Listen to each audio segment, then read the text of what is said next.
29 ఏళ్ల అమ్మాయి, తన స్వతహాగా స్వేచ్ఛగా బతకాలనుకునే అమ్మాయి, తన ఫ్యామిలీని బాగా చూసుకోవాలి అనుకున్న అమ్మాయి డింపుల్. తను పంజాబ్లోని మొహాలీలో ఎస్ఆర్పి లాజిస్టిక్స్లో పనిచేస్తుంది. అది June 4, 2026. ఎప్పటిలాగే ఆ రోజు కూడా ఆఫీస్కి వెళ్ళింది. అలా రోజంతా తన వర్క్ తను కంప్లీట్ చేసుకుంది. ఈవినింగ్ అరౌండ్ 6:30 PM ఆల్మోస్ట్ ఆఫీస్లో అందరూ వెళ్ళిపోయారు. ఒక 3-4 ఉన్నారంట.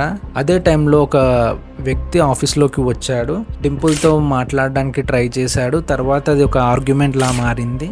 వెంటనే అతను ఒక కత్తి తీసుకొని డింపుల్ని పొడవడానికి ట్రై చేశారు. డింపుల్ అక్కడి నుంచి పారిపోయి ఆఫీస్ డోర్ వరకు పరిగెత్తుకుంటూ వస్తుంది. కానీ అతను తనను పట్టుకొని పొడవడం స్టార్ట్ చేస్తాడు. ఎంత కిరాతకంగా పొడిచాడంటే ఆల్మోస్ట్ 32 సార్లు పొడిచి చంపాడంట. అక్కడున్న కొలీగ్స్ ఆపడానికి ట్రై చేశారు, కానీ అప్పటికే డింపుల్ చనిపోయింది. అసలు ఆ కత్తితో పొడిచింది ఎవరు, ఎందుకు పొడిచాడు, ఈ అమ్మాయికి అతనికి ఏమైనా సంబంధం ఉందా? ఇవన్నీ తెలియాలంటే ఈ వీడియో పూర్తిగా చూడండి. 3 years back Punjab Mohali SRP లాజిస్టిక్స్లో హరిజిందర్ మన్ అలియాస్ హ్యారీ అనే ఒక పర్సన్ జాయిన్ అవుతాడు. అండ్ సేమ్ ఇయర్లో డింపుల్ కూడా జాయిన్ అవుతుంది. హ్యారీ పంజాబ్ మొహాలీలో పీజీలో ఉంటున్నాడు. అతని పేరెంట్స్ యూఎస్లో ఉంటారు. అండ్ డింపుల్ పటియాలాకి చెందిన అమ్మాయి. సో వీళ్ళిద్దరు కొత్తగా జాయిన్ అవ్వడం వల్ల త్వరగా ఫ్రెండ్స్ అయ్యారు ఆఫీస్లో. మెల్లగా ఆ ఫ్రెండ్షిప్ ప్రేమగా మారింది. ఆల్మోస్ట్ 3 years ప్రేమించుకున్నారు వీళ్ళిద్దరు. బట్ 6 months బ్యాక్ అంటే Jan 2026లో బ్రేకప్ అయ్యింది వీళ్ళిద్దరికి. బట్ హ్యారీ మాత్రం ఆ బ్రేకప్ని హ్యాండిల్ చేయలేకపోయాడు. సో ఈ 6 months హ్యారీ డింపుల్ని కన్విన్స్ చేయడానికి చాలా ట్రై చేశాడు. బట్ డింపుల్ ఒప్పుకోలేదు. దాంతో హ్యారీ డింపుల్ మీద కోపం పెంచుకున్నాడు. June 4th ఈవినింగ్ 6:30 ఆఫీస్లో తక్కువ జనాలు ఉండే టైం చూసి హ్యారీ ఆఫీస్లోకి వచ్చాడు. డింపుల్ని మరోసారి కన్విన్స్ చేయడానికి ట్రై చేశాడు. బట్ డింపుల్ నిరాకరించింది. దాంతో హ్యారీ అకస్మాత్తుగా కత్తి తీసి డింపుల్ని పొడవడానికి ట్రై చేశాడు. డింపుల్ భయపడి అక్కడి నుంచి పారిపోవడానికి ట్రై చేసింది. ఆఫీస్ డోర్ వరకు పరిగెత్తుకుంటూ వచ్చింది. కానీ అప్పటికి హ్యారీ తనను పట్టుకొని పొడవడం స్టార్ట్ చేశాడు. అక్కడున్న కొలీగ్స్ ఆపడానికి ట్రై చేశాడు.